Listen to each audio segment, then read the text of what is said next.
Bismillahirrahmanirrahim. Dear students, how are you? Hope you will be safe inshallah at your home. Okay student, today we will discuss about inhaled anesthetics. As we discussed that there are two type of the anesthetics, inhaled जो कि inhalational route से दिए जाते हैं और intravenous जो कि intravenous route से दिए जाते हैं. So very important are inhaled anesthetics and today we are going to discuss these type of the anesthetics. I'm picking a pen for you. Inhalation anesthetics are unique, and why they are unique among the anesthetics drugs because they are administered as well as in large part they are also removed from the body via the lungs. ठीक है, वही इन्हेलेशनल root से क्योंकि ये दिए जाते हैं और बहुत हद तक ये इन्हेलेशन के ही रास्ते यानी लंग्स के ही थ्रू ये रिमूव भी होते हैं. That is why they are known as inhalational anaesthetics. Okay, now see uptake and distribution of inhaled anesthetics.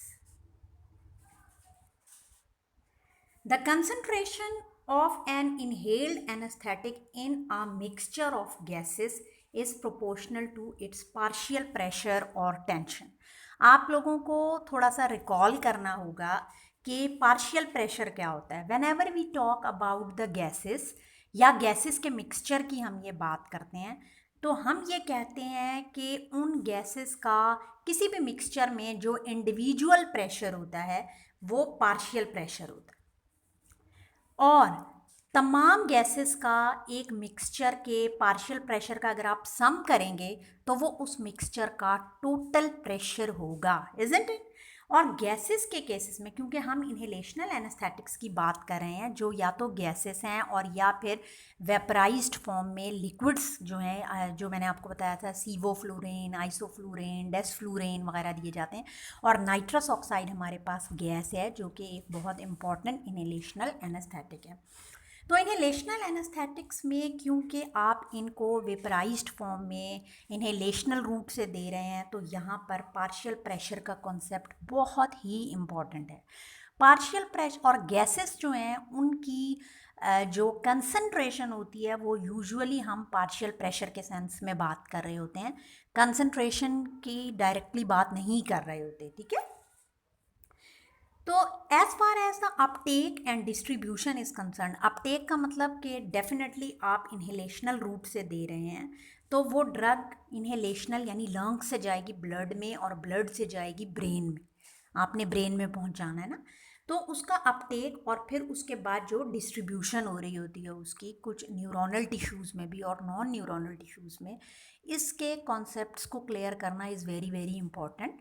और इसके बगैर आपको इन्हेलेशनल एनेस्थेटिक्स पर क्लियर जो अंडरस्टैंडिंग है वो नहीं हो सकती. ठीक है, तो अब मैं इस बात को रिपीट करती हूँ ताकि अब तुम लोग समझ जाओ कि concentration of inhaled anaesthetic in a mixture of gases is proportional to the partial pressure, उसी गैस के पार्शियल प्रेशर के बराबर है. ठीक है, achievement of a brain concentration यानी ब्रेन में कंसंट्रेशन किसकी, इनहेल्ड एनेस्थेटिक की, necessary to provide adequate depth of anesthesia require transfer of anesthetics from alveolar air यानी लंग से to the blood and from blood to the brain. वही बात जो मैंने अभी तुम लोगों से डिस्कस की कि ब्रेन की कंसंट्रेशन इनहेल्ड एनेस्थेटिक्स की डेफिनेटली डिपेंड कर रही होगी ट्रांसफरिंग ऑफ एनेस्थेटिक एजेंट्स की एल्वेओलर एयर से ब्लड में और ब्लड से फिर डेफिनेटली ब्रेन के अंदर. तो वो रेट, ये देखो मैं रेड में भी कर देती हूँ इसको आप लोगों की आसानी के लिए, कि वो रेट जिस पे आपको एनेस्थेटिक्स की थेराप्यूटिक कंसंट्रेशन ब्रेन में अचीव हो जाए वो बेसिकली किन फैक्टर्स पर डिपेंड करेगी. वो डिपेंड करेगी basically, you can see, solubility के ऊपर. किसकी सॉलिबिलिटी, उसी एनेस्थेटिक की, इनहेल्ड एनेस्थेटिक की. कंसंट्रेशन ऑफ इंस्पायर्ड एयर, जो एयर इंस्पायर हो रही है उसकी कंसंट्रेशन क्या है. Volume of pulmonary ventilation, definitely ventilation से फ़र्क पड़ेगा. पल्मोनरी ब्लड फ्लो क्या है. And partial pressure gradient between arterial as well as venous blood anaesthetic concentration.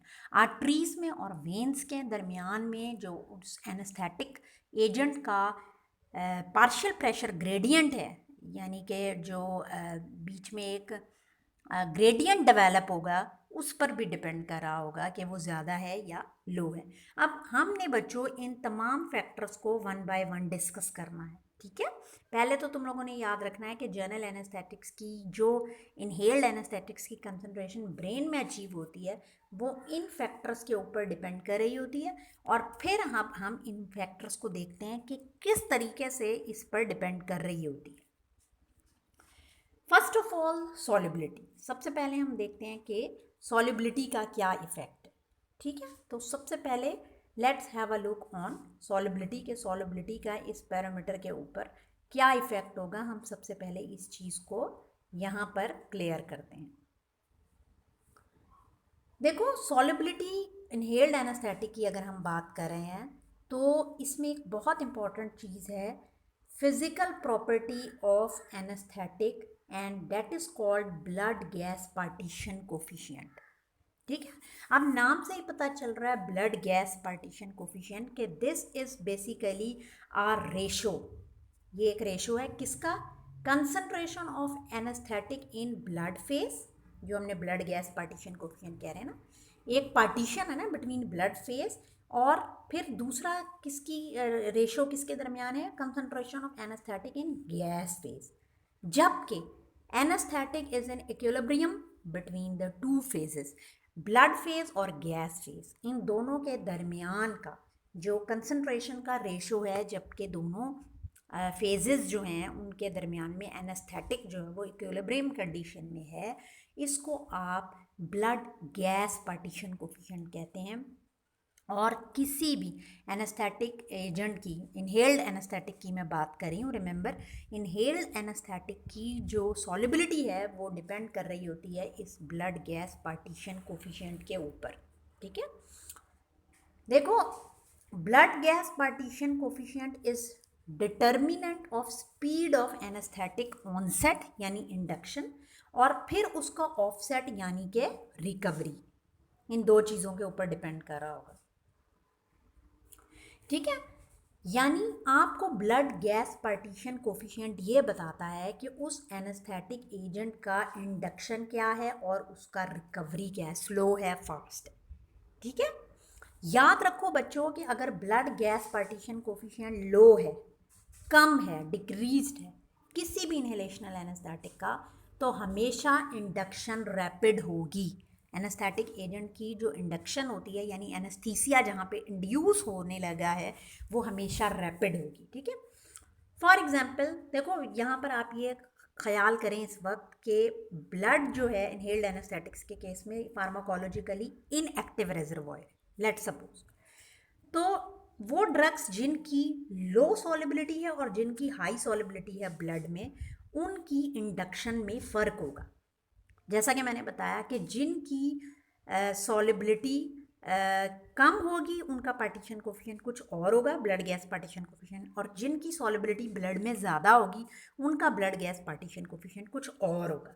कैसे होगा ये देखो, अब हम दोनों केसेस को डिस्कस करते हैं।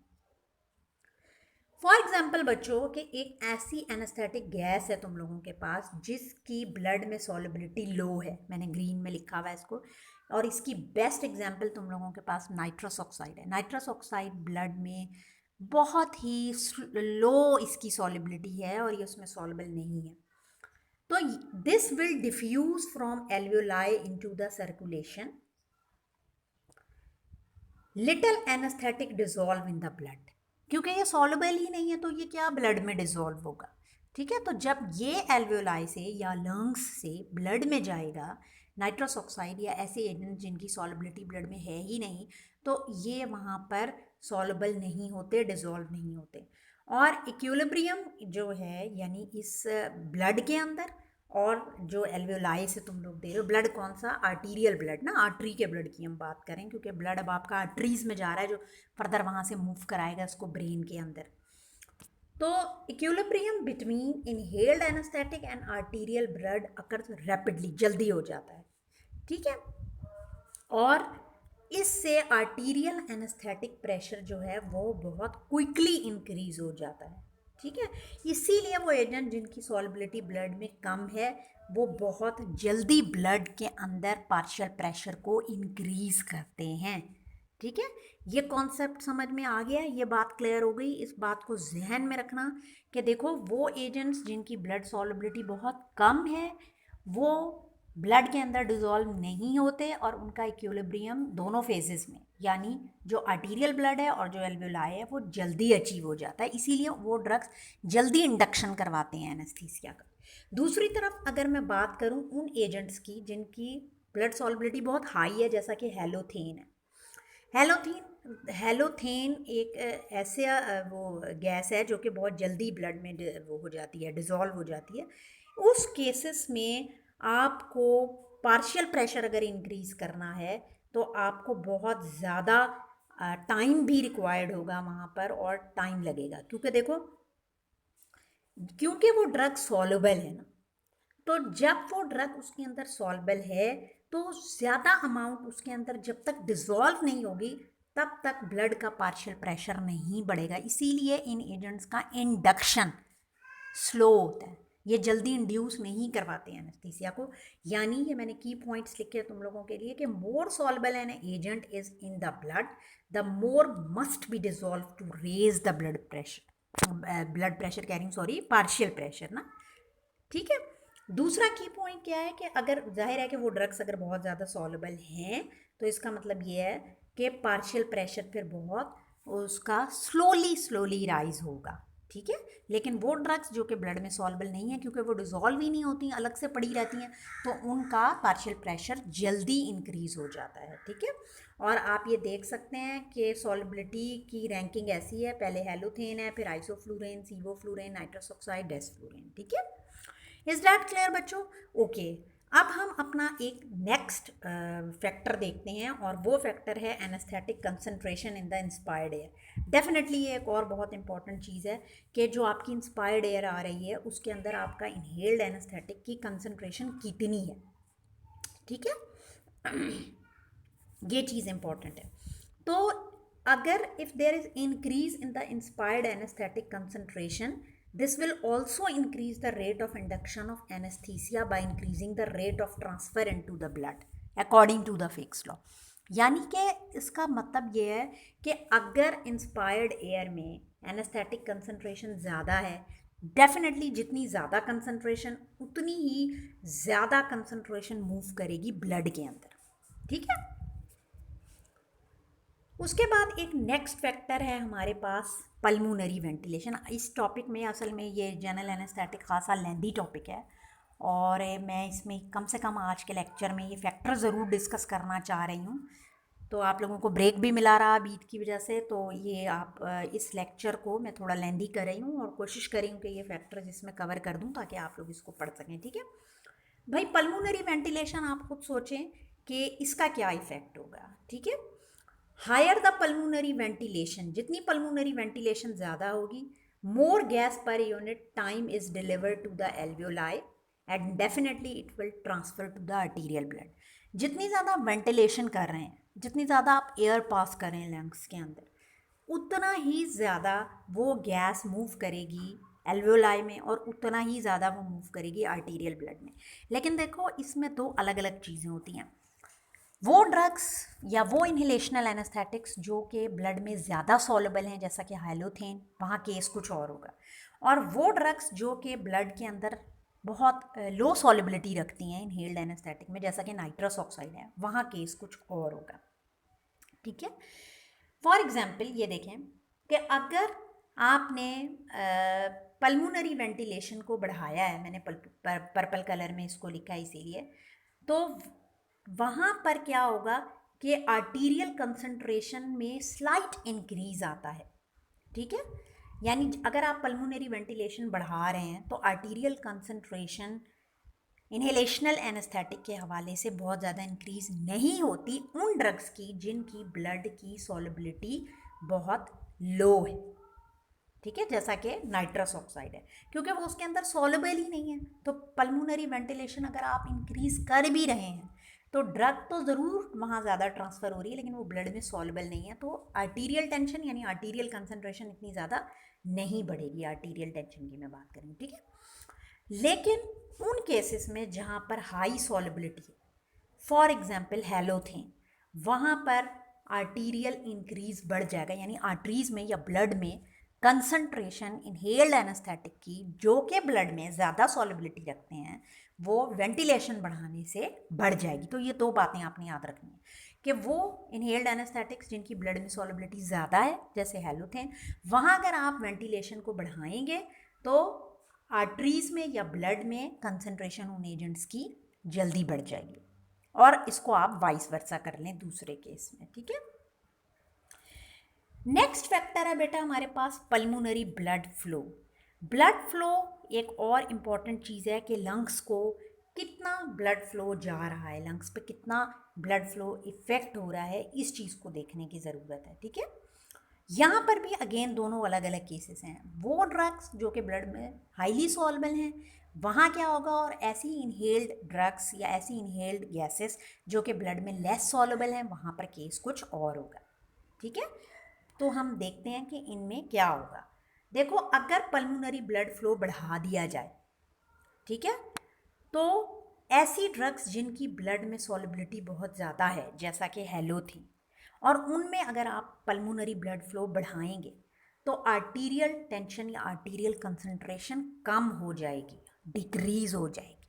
इसको समझने की कोशिश करना, don't confuse in it, try to understand. I know कि ये टॉपिक थोड़ा सा ट्रिकी है, थोड़ा सा डिफ़िकल्ट है, लेकिन आप इसको अगर थोड़ा सा इसको समझने की कोशिश करें, कंफ्यूज नहीं हो, इंशाल्लाह आपको समझ आएगा। देखो, वो ड्रग्स, फिर से मैं समझा रही हूँ कि ऐसी ड्रग्स जिनकी ब्लड के अंदर सॉल्युबिलिटी बहुत ज़्यादा है, ऐसे इनहेल्ड एनेस्थेटिक जो ब्लड में हाईली सॉल्युबल हैं, वहाँ अगर आप लंग्स का ब्लड फ्लो बढ़ा देंगे तो उसके कंपैरिजन में जो आर्टरीज़ के अंदर इनकी कंसंट्रेशन जाएगी, आर्टीरियल टेंशन जिसे हम कह रहे हैं, आर्टीरियल टेंशन यानी आर्टरीज़ में या आर्टीरियल ब्लड में इनहेल्ड एनेस्थेटिक की कंसंट्रेशन वो कम हो जाएगी।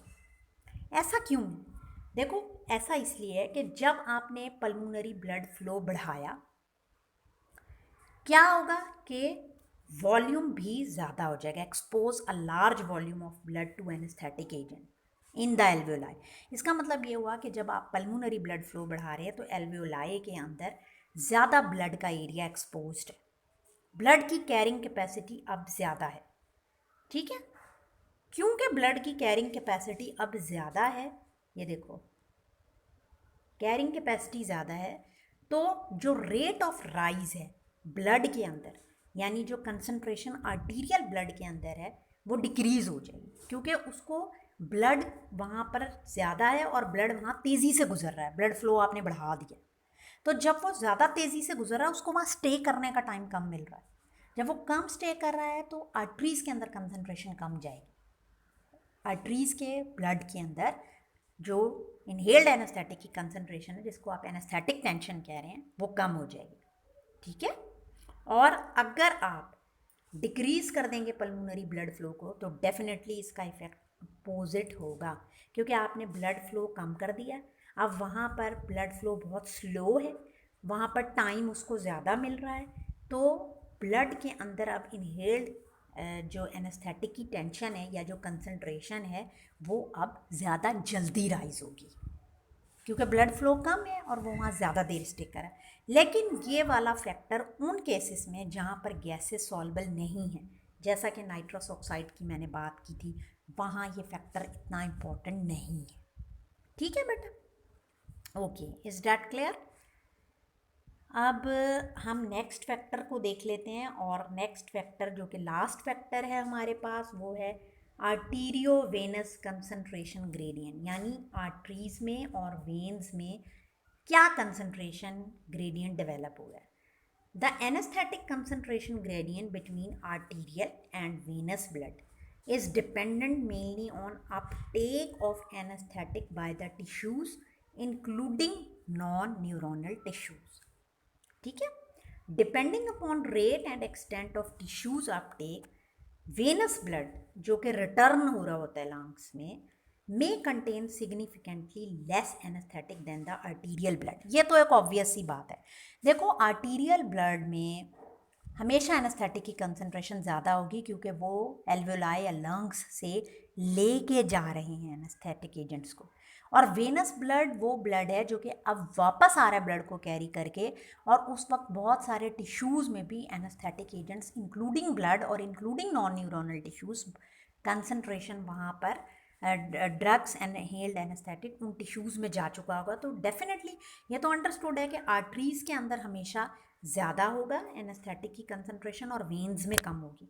अब ये जो एक डिफरेंस क्रिएट हो रहा है बीच में आर्टरीज और वेन्स के दरमियान में, एक ग्रेडियंट बना रहा है। जितना ज़्यादा ये डिफरेंस होगा, ठीक है, जितना ये डिफरेंस ज़्यादा होगा उतना ही टाइम ज़्यादा लगेगा। The more time it will take to achieve equilibrium with brain tissues, उसको उतना ही ज़्यादा टाइम लगेगा ना। और अगर ये डिफरेंस कम है तो उतना ही कम टाइम लगेगा। ठीक है, आप इन फैक्टर्स को बेटा गो थ्रू कर लीजिएगा। हमने ये वो फैक्टर्स डिस्कस किए हैं जो इनहेल्ड एनेस्थेटिक्स के ब्रेन में एक स्पेसिफिक कंसंट्रेशन पहुंचाने के लिए बहुत ही ज़्यादा ज़रूरी हैं, और किस किस तरीके से ये अफेक्ट करते हैं। ख़ास तौर पर ये ज़रूर याद रखना कि इनहेल्ड एनेस्थेटिक्स पर अलग अलग इफ़ेक्ट है, क्योंकि वो दो तरह के हैं। एक वो हैं जो बहुत ज़्यादा सॉल्युबल हैं, और एक वो हैं जो कि ब्लड के अंदर बहुत लेस सॉल्युबल हैं, तो वहाँ पर इफ़ेक्ट अलग अलग हैं। Kindly go through it and try to understand. इंशाल्लाह वी विल डिस्कस द अब इंशाल्लाह वी विल डिस्कस। अगर तुम लोगों को कोई और प्रॉब्लम्स आती हैं तो अपने नेक्स्ट लेक्चर में, और जो रिमेनिंग पोर्शन है वी विल ऑल्सो डिस्कस इंशाल्लाह। Till then take care and अल्लाह हाफिज़ माय डियर स्टूडेंट्स।